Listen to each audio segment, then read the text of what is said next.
Hey guys, welcome to the channel. आज का ये जो वीडियो है इसमें मैं एक स्टोरी की बात करूँगा और ये रियल स्टोरी है। ये कहानी है एक बच्चे और उसके ड्रीम्स की, और उसने बड़ा होकर कैसे उन ड्रीम्स को अचीव किया जबकि बचपन में उसके पास कुछ भी नहीं था।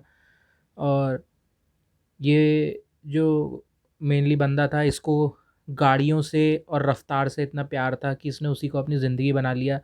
भले ही लोगों ने उसे रिजेक्ट किया, उसे चांसेस नहीं दिए, या उसके उसके इस पैशन की वजह से उसके रास्ते में अड़चनें डाली और उसे हर जगह पे नीचा दिखाया गया।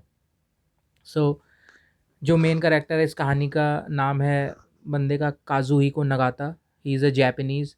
और ये बंदा जो था एक ट्यूनर है, कार ट्यूनर। तो कार ट्यूनिंग क्या होती है? कार ट्यूनिंग ये होती है कि जब आप गाड़ियाँ लेते हैं और उनकी रफ़्तार बढ़ाने के लिए उनके पार्ट्स को चेंज कर देते हैं, तो इसे कहते हैं कार ट्यूनिंग। जो हमने देखा है फास्ट एंड फ्यूरियस जैसी मूवीज़ में, जिसमें वो गाड़ियों के अंदर कस्टम पार्ट्स लगाते हैं और उसके बाद उनकी स्पीड्स बढ़ा देते हैं, तो इसी को बोलते हैं ट्यूनिंग। और ये बंदा रियल लाइफ विन डीजल है। अगर फाइट सीक्वेंस और उन सबको हटा दें कि वो सब तो सीजीआई है, बट रियल में अगर कार का लव किसी के पास है तो वो इस बंदे के पास था। और इस बंदे को एक दूसरे नाम से भी जाना जाता है, स्मोकी नगाता। सो ये जो है ये पैदा हुआ था जापान में। एक फार्मर था, इनके पेरेंट्स एक फार्मर थे, और वहाँ पे ये पैदा हुए। और उसके बाद वहाँ पे ट्रैक्टर था फैमिली में, बस उसके अलावा कुछ नहीं था। और उस ट्रैक्टर के साथ ही इनके फादर जब भी मतलब उसमें कोई दिक्कत आती थी या जो फार्मिंग इक्विपमेंट्स होते थे, तो उसमें ये अपने फादर के साथ रहते थे और उसे ठीक करते थे चीज़ें। मतलब रेंचेस और जो पार्ट्स होते हैं उनको इधर उधर करना, और उसमें मज़ा आने लगा। फिर धीरे धीरे बड़े हुए तो इन्होंने एक बाइक ली, बाइक चलाने लगे वहीं पे। जो फार्म्स होते थे और जो हिल्स थी, छोटी मोटी जो टेरेन थी वहाँ पे, गाँव की, विलेज की, उसमें। और उसके बाद इन्होंने गो कार्ट खरीदी छोटी सी, सस्ती चीज़ें खरीद सकते थे। फिर बहुत पैसे जोड़ जोड़ के 16 साल की उम्र में जितना कर सकते थे, इन्होंने एक डेस्ट्रॉयड यूज्ड मित्सुबिशी की कार खरीदी। और अब एज़ अ फ़न प्रोजेक्ट कि उसे बनाएँगे, है ना? तो उसे बनाने के लिए फिर अब देखा कि कैसे करें, क्या करें, तो समझ में नहीं आया कुछ, क्योंकि बच्चे ही थे यार, इतना एक्सपीरियंस नहीं था। लेकिन इनके इनके लिए एक चीज़ अच्छी हुई कि वहीं पे इनके गाँव में एक जो टोयोटा कंपनी थी उस टाइम पे, उसका एक मतलब उसकी कंपनी में काम करने वाला एक बंदा वहाँ रहता था। तो वो इनसे मिला और उसने कहा ठीक है मैं तुम्हारी हेल्प करूँगा, और उसने हेल्प की। और उसके बाद वो कार कंप्लीट हो गई। फिर अब एक बच्चा क्या करेगा 16 साल का, उसको तुम कार दे दोगे? तो क्योंकि दिन भर तो स्कूल होता था, स्कूल लेके जाने लगे। लेकिन वहाँ पे ये जो थी ड्राइविंग लाइसेंस की एज नहीं थी, और ये गाड़ी भी वहाँ पार्क करते थे टीचर पार्किंग में। तो जब प्रिंसिपल को पता चला तो उन्होंने इसे एक्सपेल कर दिया वहाँ से, स्कूल से निकाल दिया। अब उसके बाद क्या करते? तो उसके बाद जो टोयोटा वाला वो बंदा था जिसने हेल्प की थी, उसने कहा कि ठीक है मैं तुम्हें टोयोटा की कंपनी में गिग दिलवा देता हूँ। तो वहाँ पे इन्हें गिग मिला और वहाँ पे ही काम करने लगे। काम करते-करते वहाँ पे, क्योंकि ये सबसे छोटे थे और सबसे कम एक्सपीरियंस था, तो इसका मतलब उतना हार्ड वर्क करना था। काम करते-करते काम करने लगे और मज़ा आने लगा वहाँ पे। उसके बाद इन्होंने एक दूसरी गाड़ी खरीदी, उसे अपना साइड प्रोजेक्ट बनाया और उस साइड प्रोजेक्ट पे काम करने लगे। और जो जो कंपनी से सीखते वो उसमें लगाते, और धीरे-धीरे उस गाड़ी को फिर ये टेस्ट रन्स पे ले जाने लगे। जिसकी वजह से इन द एंड यही हुआ कि बाद में उस कंपनी से ज़्यादा ध्यान ये अपनी उस गाड़ी पे देने लगे और अपनी हॉबीज़ पे देने लगे, अपने पैशन पे। जिस वजह से उस कंपनी ने भी इन्हें निकाल दिया। तो अब क्या होता, फिर एक बार फिर से वहीं पे आ गए जैसे स्कूल ने निकाला था। तो अब इन्होंने सोचा कि अब मुझे यहाँ से मूव करना चाहिए, और ये अपने उस टाउन से निकल के टोक्यो में चले गए, जहाँ उस टाइम पे वो जेडीएम सीन का टाइम आ चुका था, जो जापान ड्राइविंग मैचेस होते थे। और ये जो रेसिंग सीन था जापान में, वो टोक्यो ही उसका हब था सबसे बड़ा। तो उस सीन में ये वहाँ पे गए, और टोक्यो ड्रिफ्ट जो है वो इससे ही कहीं न कहीं इंस्पायर है, उस जेडीएम सीन से, उस टाइम के टोक्यो के। तो वहाँ पे गए, वहाँ पे इन्होंने एक कंपनी देखी और उस कंपनी का नाम था ट्रस्ट, जो 1977 में शुरू हुई थी। तो ट्यूनिंग शॉप थी ट्रस्ट, तो उसे जॉइन किया। लेकिन उसमें जॉइन करने के बाद, क्योंकि ये न्यू कमर थे और कोई एक्सपीरियंस नहीं था लाइक रिटर्न में या वैसे अगर हम बात करें तो इसलिए इन्हें वहाँ पे पैकेजिंग की जॉब मिली, जिसमें कि इन्हें बस जो स्पेयर पार्ट्स होते थे गाड़ियों को पैक करके भेजने होते थे। लेकिन उसमें इनका मन कहाँ भरने वाला था। तो इन्होंने वहाँ पे जो रेसिंग डिपार्टमेंट था, जो रेसिंग कार्स के ऊपर काम करता था, उनसे बोला कि अगर गाइज़ आपको मेरी शिफ्ट के बाद कोई हेल्प चाहिए हो तो आप मुझे बता देना, और मुझे इसके लिए कोई पैसे नहीं चाहिए, मैं फ्री में करूँगा। तो हाँ, ऑब्वियस सी बात है, उन लोगों को कुछ हैंड्स तो चाहिए ही थे। तो उन्होंने बोला ठीक है यार आ जाना। तो फिर ये करने लगे, महीने गुजरते चले गए और लोगों को भी लगा कि इनका काम भी रिफ़ाइन होता गया, एक्सपीरियंस ऐड होता चला गया। उसके बाद ये वहीं वहीं पे इन्होंने अपना फिर एक प्रोजेक्ट बनाना शुरू कर दिया और कंपनी के रिसोर्सेज़ के साथ, और उसे करने लगे। और जब उसकी बात कंपनी को पता चली तो कंपनी ने इनको कन्फ्रंट किया कि ये तुम कैसे कर रहे हो ये वो, और ये अलाउ नहीं था। तो फिर लेकिन कंपनी ने निकाल नहीं सकती थी क्योंकि ये वहाँ पे बहुत ही अच्छा काम कर रहे थे और बहुत सारे क्लाइंट्स हैं जो इनको जानते थे, तो इनकी वैल्यू से कंपनी कंपनी में इन्होंने वैल्यू ऐड कर दी थी। तो कंपनी ने इनसे कहा कि ठीक है, तुम ये चीज़ कर सकते हो, लेकिन ये बात किसी को पता नहीं चलनी चाहिए कि तुम ये यहाँ पे कर रहे हो। और ठीक है, ये करते रहे, लेकिन ये ज़्यादा कहाँ टिकने वाला था, क्योंकि इन्हें तो अपना कुछ करना था। और सही बात भी है, जब इतना पैशन होता है इंसान के अंदर, इतनी क्रिएटिविटी और इमेजिनेशन और किसी चीज़ के लिए इतना लव होता है, तो फिर वो चीज़ बंदा करके ही रहता है। और इसीलिए इन्होंने 1 साल बाद वो उस ट्रस्ट को छोड़ दिया और 1991 में अपनी खुद की कंपनी बनाई, जिसका नाम रखा टॉप सीक्रेट। मतलब एक शॉप ही थी, ट्यूनिंग वर्कशॉप। फिर ये वहाँ पे काम करने लगे।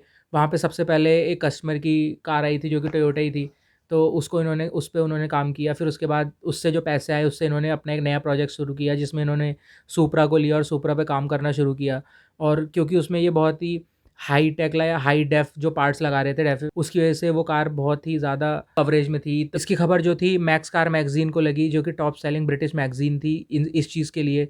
और उन लोगों ने इन्हें बुलाया कि यहाँ पे कार शो है तो तुम आ जाओ। और इन्होंने भी कहा कि ठीक है यार, थोड़ा बाहर इंटरनेशनल कवरेज मिलेगा तो ये वहाँ चलेगा, और साथ में अपनी एक जैपनीज़ मैगज़ीन को भी ले गए। और वहाँ पे वो लाइव जो कार शो था वो किया, और उसमें ये बर्नआउट करते थे। बर्नआउट का मतलब यही होता है कि जब आप फ्रंट टायर्स को ब्रेक करके बैक टायर्स को घुमाते हो और बहुत स्पीड में घूमते हैं, तो उससे आपने देखा होगा मूवीज़ में स्मोक निकलता है जब ड्रिफ्ट करते हैं। तो ये बहुत ज़्यादा करते थे, इसी वजह से इनका नाम पड़ा था स्मोकी। तो इनको स्मोकी नगाता ही बोलने लगे थे, जिसकी वजह से सबसे ज़्यादा फेमस है। इंस्टाग्राम पे भी अब भी अकाउंट है स्मोकी नगाता के नाम से, आप चाहें तो जाके देख सकते हैं।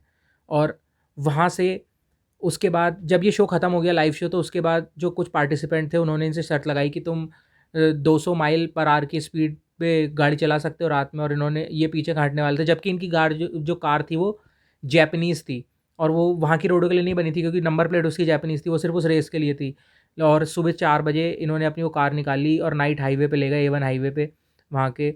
और इन्होंने शुरू किया उसे चलाना। फर्स्ट रन में जो था वो इंजन थोड़ा मतलब सही नहीं कर रहा था, तो इन्होंने रुक के पहले उसे इंजन को सही किया। उसके बाद सेकंड में जो था हुड वॉबल करने लगा, हिलने लगा थोड़ा, तो इन्होंने फिर उसे किया। और थर्ड रन में 94 माइल पर आवर की स्पीड पे इन्होंने वहाँ सड़क पे गाड़ी चलाई, जिससे उसके पीछे जो पुलिस की गाड़ियाँ थी वो आ गईं और इन्होंने साइड में रोक लिया, क्योंकि ये कोई ट्रबल नहीं चाहते थे।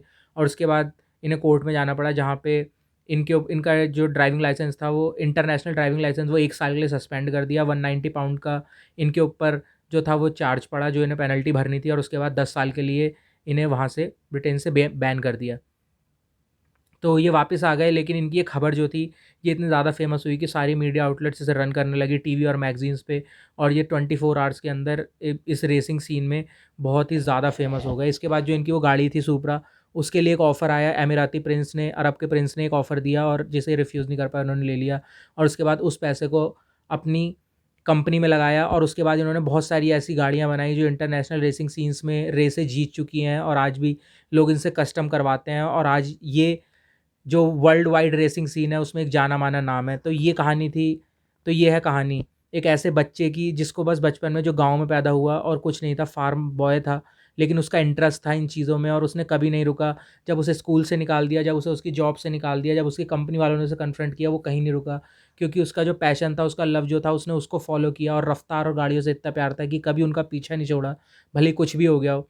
और इस तरीके से उसने वो अचीव किया जो उसके साथ में जो लोग सोचते भी नहीं, जो लोग मानते भी नहीं कि हाँ, ऐसी भी कोई चीज़ हो सकती है। लाइक ट्यूनिंग, ये सीन इंडिया में तो है भी नहीं, फिलहाल मैं तो नहीं जानता किसी को। ऑब्वियस सी बात है, हर चीज़ का लाइक सब कल्चर होता है, बट ये इतने छोटे लेवल पे है कि मैं तो जानता भी नहीं इस चीज़ को कि इंडिया में ये चीज़ें होती हों, ट्यूनिंग और ये सारी चीज़ें। अगर आप जानते हैं तो आप ज़रूर बताएँ इसके नीचे। लेकिन तो ये थी कहानी की, मतलब ये है किस लिए, ये इसीलिए बताई मैंने आपको कि ये एक ड्रीम स्टोरी है कि अगर आप भी कोई सपना देखते हैं और आप उसके लिए सारी चीज़ें गिव अप करने को तैयार हैं और आप उस हसल को करने को तैयार हैं, आप कॉन्सिक्वेंसेस को झेलने को तैयार हैं, लेकिन क्योंकि वो चीज़ आपके पास है और आपके पास सिर्फ वही एक चीज़ है, उसके अलावा आपके पास कुछ है नहीं, और आपको उससे खुशी मिलती है इतनी जो आपको किसी और चीज़ में नहीं मिलती। आप एक टाइम का खाना खाए बिना रह सकते हैं, लेकिन आप उस चीज़ के बिना नहीं रह सकते। तो हाँ, वो चीज़ आपको ज़रूर वो चीज़ देगी जो आप चाहते हैं, उससे ज़्यादा मिलेगा जो आप चाहते हैं। बस उसे फ़ॉलो रखिए, जैसा कि स्मोकी नगाता ने रखा। और आप चाहें तो इंस्टाग्राम पे देख सकते हैं, यूट्यूब पे सर्च कर सकते हैं स्मोकी नगाता, आपको सारी वीडियोज़ मिल जाएँगी। वो यूके का वीडियो जहाँ पे पुलिस ने अरेस्ट किया था, पुलिस के जो डैश कैम होता है पुलिस का, उससे पूरी रिकॉर्डिंग की वीडियो है उसकी। उसके बाद इनकी रेसिंग की वीडियोज़ मिल जाएँगी, सारी चीज़ें अवेलेबल हैं। तो अगर आप इस बारे में और ज़्यादा देखना चाहते हो, पढ़ना चाहते हो, तो आप सर्च कर सकते हैं। एंड ये एक थोड़ा सा डिफरेंट काइंड ऑफ कंटेंट था जो मुझे लगा कि लाना चाहिए। जैसे कि मैंने भी साइंस की वीडियो बनाई थी, मैं सोच रहा था इस टाइप का भी, क्योंकि अकेडमी ऑफ नॉलेज हमारे पेज का नाम है। यहाँ पे सिर्फ ये एक ही चीज़ के बारे में नहीं है, यहाँ पे हर चीज़ की नॉलेज देते हैं हम लोगों को और हर चीज़ के बारे में बताते हैं, ताकि नए टॉपिकों के थ्रू हम आपका फीडबैक ले सकें और हमें पता चले कि हाँ आपको क्या चाहिए। ठीक है, तो जिससे कि हम और ज़्यादा अच्छे तरीके से आपको सर्व कर सकें, थोड़ा वैरायटी में कंटेंट दे सकें, आपको भी अच्छा लगे। तो अगर आपको ये वीडियो अच्छी लगी और आप ऐसी और वीडियो चाहते हैं तो नीचे कमेंट में बताएं। और अगर आपका कोई और फीडबैक हो या कुछ और पूछना चाहते हो तो वो भी लिखें, मैं आपका आंसर ज़रूर दूंगा। और अगर वीडियो पसंद आई हो तो इसे लाइक करें, शेयर करें, चैनल को सब्सक्राइब करें। तो this is the end of the video guys. I hope you like it. Thank you.